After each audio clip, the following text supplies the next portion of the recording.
Hello guys, welcome back to my channel, NexTutorial, and in today's video I'm going to be walking you through the steps on how to factory reset or hard reset your LG K22. This particular device is from Boost Mobile. This tutorial should work on any similar devices from any other carrier.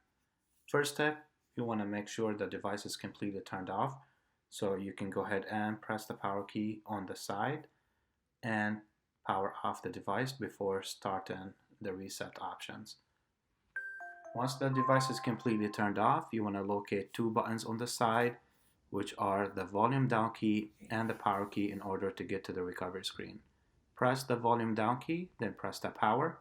Once the device comes on, release and press again the power. You will get to the factory screen reset screen. Then you want to scroll down using the volume down key down to yes, press the power key.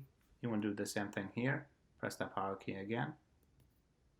Once you do that, the device will completely turn off and it's going to start formatting and deleting everything on the device. This is it guys, this concludes my video for the day. If you found this video helpful to you, make sure to hit the like and subscribe to my channel for more videos. Thank you guys for watching.